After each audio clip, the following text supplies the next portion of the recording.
What's going on, guys? Welcome back to another video. In this video, I've got another very important AMC update to bring all of you this afternoon. So what we're going to be covering in this update video is we're going to be taking a look at that Ortex short interest and utilization data, because with the price action that we've seen over the last 24 hours, the Ortex data is going to give us a little bit of a better insight into where we're still at with the short squeeze side of this investment. Now, I do have some very important things to tell you guys about the option chain for AMC. These are going to be some words of caution because with all of the events and price action that we have coming up, there is something that is happening with the pricing of options that I want everybody to be very, very careful of. We're also going to go over some more institutional purchases of AMC, and a little bit of a hint, the institutions have been piling into AMC and adding to their positions in the third quarter. Now, that is a very bullish sign, especially when you look at where the price levels of AMC has been and was in the third quarter. Now, the main thing that we're going to be talking about in this video is we're going to be taking a look at what has happened over the last 24 hours and what this could potentially do to our broad market. We have been shown something that I don't believe has really been confirmed again since last January, and this is something that should not be discounted in the slightest. So before we get into all of that information, if you enjoyed the information and analysis that I provide for you in this video, make sure you go down and hit that like button. It costs you nothing to do it, but it really helps us out a whole lot in getting this information out to as many people who want to learn. And the more people that we have staying up to date with accurate AMC information, the stronger our community becomes. And if you guys want to see more videos like this, make sure you guys hit that subscribe button and turn on that notification bell. So when we're looking at where we're at today in terms of the price, we're currently trading at $40.44. Now, we're just about to enter power hour. We're up 4.33% on the day. Now, I know we did reach some higher intraday highs earlier this morning, but again, we have to take a look at what was going on, what the shorts really need to do in terms of where they want the price and what the option sellers need the price at.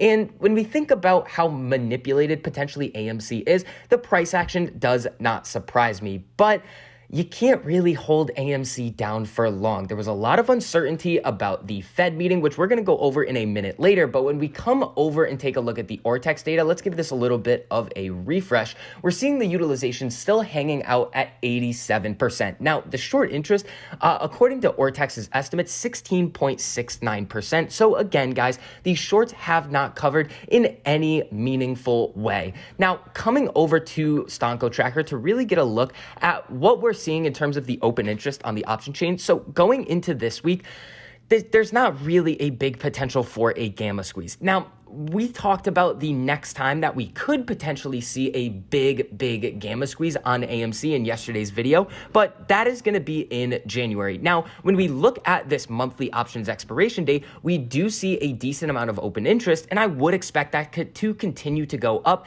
as we start seeing a lot more excitement going into AMC's earnings call. But this is where we start to get into the words of caution.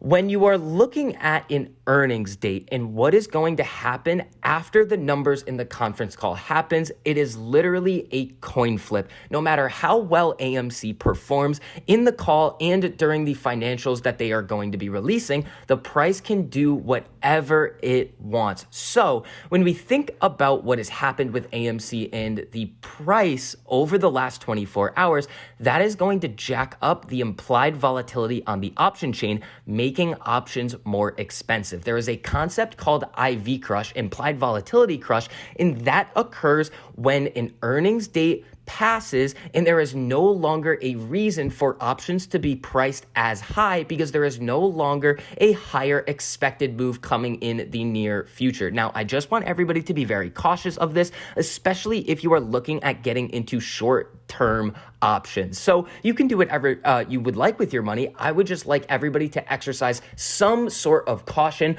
when we are talking about trading options on AMC. Now, let's get into this situation on how AMC AMC could potentially cause a very significant market crash or correction. Now, when we think about what's happened today with the Fed, they did announce their tapering of asset purchases. That was something that a lot of people were worried about, a little bit bearish on over the last couple of months. But when you think about what the market does, it prices in events. The Fed did exactly what the market was expecting it to do, so then the market rallied. Now, I would expect to see blue skies ahead in terms of the pricing of all of our major indexes, the SPY, the Dow, the Qs, until we start to see the debt ceiling fears start to arise. But when we think about this short squeeze situation, it isn't only revolving around AMC and GameStop. So think about this. Yesterday, we saw something incredibly important. BBBY had their earnings. They announced that they were doing a share buyback, and then the stock rallied about 70% in the after hours. Now, think about the different short squeeze thesis that we all have on AMC and GameStop. There is a strong community behind those two stocks, and a lot of people are doing deep research into exactly what is going on with those two stocks. Bed Bath & Beyond doesn't necessarily have that. So I would like everybody to kind of follow along with this train of thought. Not a lot of people were talking about BBBY over the last couple of months. Now, all of a sudden, it announces something crazy on their earnings and the stock rips. But what we also saw is GameStop and AMC also had a very significant price movement to the upside in the after hours. Now, here's what this tells us. Somehow, a lot of these different stocks that are heavily shorted are connected. It could be through derivatives, which I've seen getting floated out there, or it could be due to these institutions are all shorting the same stocks. Either way, it shows us that they are all connected. Now, here's what this also shows us. Anytime you see people in the AMC community, the GameStop community that are kind of going at each other about, oh, this stock is better, but your stock doesn't have the same thesis as mine. That stuff needs to get put out right away. It has no place in what we are really trying to get through here. And even though one stock could potentially reach a higher price point or have a higher percentage gain, there is a key thing that we have to realize.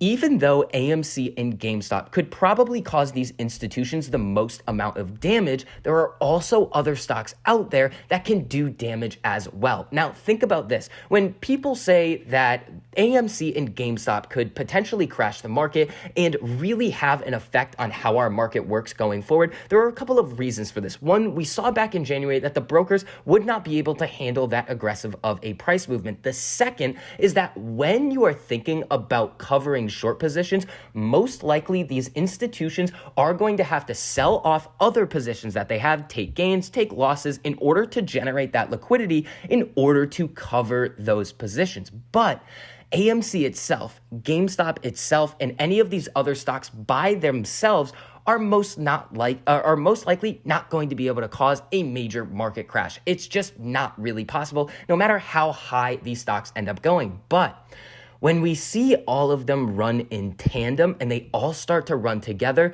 all of these institutions that are making bets against these stocks are getting hit from all angles. This is something that I don't think people should really discount. And even though some people might deem some of these stocks as distractions, there is a positive and a negative side of every given scenario that I want everybody to continue looking into. Now, let's take a look at some of this institutional ownership and some of the changes that we've seen on AMC over the past quarter. Why is this ad popping up here? I hate when that happens.